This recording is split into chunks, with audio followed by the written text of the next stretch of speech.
पाकिस्तान की पोल खोलने के लिए एक और डेलीगेशन भारत से रवाना हो चुका है।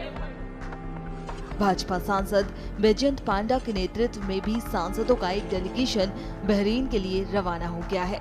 ये डेलीगेशन सऊदी अरब, कुवैत और अल्जीरिया जाएगा और ऑपरेशन सिंदूर पर भारत का पक्ष रखेगा। AIMIM अध्यक्ष असदुद्दीन ओवैसी बीजेपी सांसद बैजयंत पांडा के डेलीगेशन का हिस्सा हैं।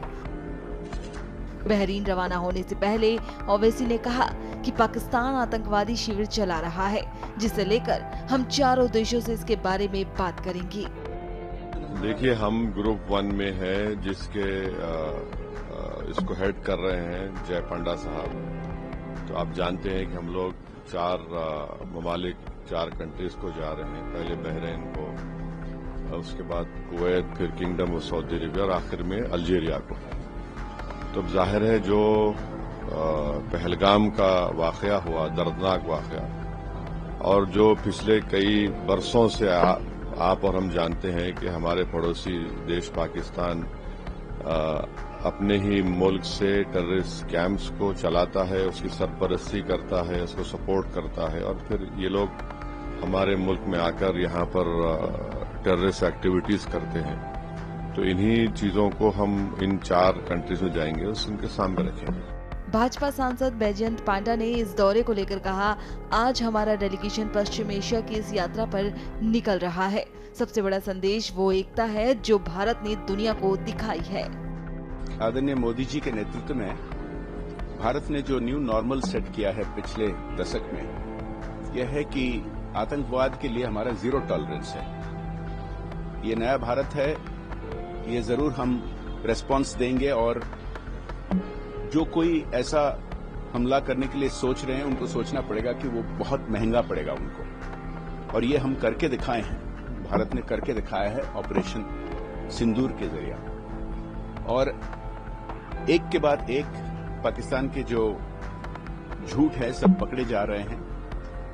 वो जो प्रकार के सब आरोप किए थे कि भारत पर हमला किया, उनके कोई प्रमाण नहीं है। हमारे फोर्सेस ने जो कहा उसके लिए सैटेलाइट पिक्चर्स, इसके लिए विभिन्न प्रकार के इंफॉर्मेशन कोरोबोरेशन है, और आदरणीय प्रधानमंत्री जी ने जिस तरह के रिलेशनशिप्स बनाए हैं पूरे दुनिया भर, उसका भी हमें बहुत फायदा मिल रहा है। एक के बाद एक विभिन्न देशों ने हमारे समर्थन कर रहे हैं, भारत के पक्ष में बोल रहे हैं। ये मैसेज लेकिन कंटिन्यूअसली लेना है, और जो विभिन्न ग्रुप्स अभी जा रहे हैं विभिन्न देशों पर, इनका यही मैसेज रहेगा। और सबसे बड़ा मैसेज, जैसे कि मैंने कहा, कि भारत का एकता का है।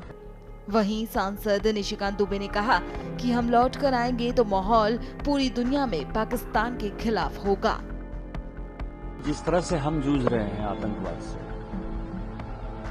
तो इन देशों में जहां हम जा रहे हैं, और जो इस्लाम के लिए सबसे महत्वपूर्ण देश है वो सऊदी अरब है, जहां मक्का है, मदीना है, काबा है, वो भी इसी तरह के आतंकवाद से जूझ रहा है। यमन एक ऐसा देश है, वो भी मुस्लिम देश है, और मुस्लिम देश जो है सऊदी अरब को लगातार परेशान करता है, लगातार तंग करता है। तो उनको आतंकवाद की परिभाषा पता है कि किस तरह से, क्योंकि आतंकवाद का कोई धर्म नहीं होता। पहलगांव की घटना जो है एक अलग घटना है कि पहलगांव में धर्म के आधार पर जो है पहली बार मारा गया, लेकिन जनरली ये माना गया है कि आतंकवाद जो है वो बाउंड्री के बाहर है और धर्म से ऊपर है। तो हम इन बातों को रखेंगे, क्योंकि सऊदी अरब के साथ साथ ही फॉरेन पॉलिसी बहरीन की भी उसी तरह से डिसाइडेड है, और एक दूसरे के प्रति जो है उन दोनों का कोऑपरेशन है। कुवैत का आपको पता है कि जहां हमको आगे जाना है, कि कुवैत के लिए कितना बड़ा वॉर हुआ। 91 का जो वॉर था वो भी आतंकवादी था, इंटरनल था, उसको कब्जा करने की कोशिश की थी इराक ने।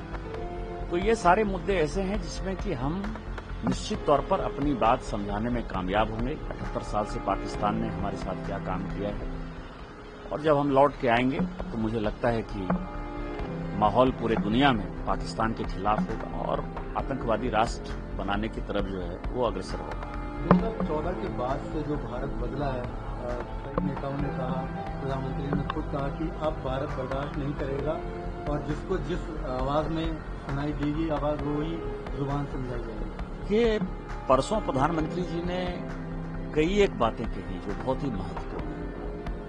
एक तो उन्होंने कहा कि आतंकी कोई भी घटना हो तो उसमें आतंकवादी और पाकिस्तान की सेना दोनों के बीच में कोई डिस्क्रिमिनेशन। एक बड़ा स्टैंड है भारत का 2025 में। आप समझिए कि 1947 से जो नीतियां चल रही थी आतंकवाद के खिलाफ, वो 2025 में भारत सरकार ने कंप्लीट बदल दी है। दूसरा ये है कि जब कोई आतंकवादी घटना हो जाएगी तो जो आर्मी है, जो एयरफोर्स है, जो नेवी है, उसको किसी से परमिशन लेने की आवश्यकता नहीं है। उसको भी फ्री हैंड कि आप हमारी सीमा की रक्षा करने के लिए, हमारे नागरिकों की रक्षा करने के लिए और आतंकवाद से मुकाबला करने के लिए आप आतंकवादी को मारना है, आतंकवादी को मारो, और आतंकवादी के वेश में जो पाकिस्तानी सेना है उसको मारना है, उसको मारो। आपको ये पूरी छूट है।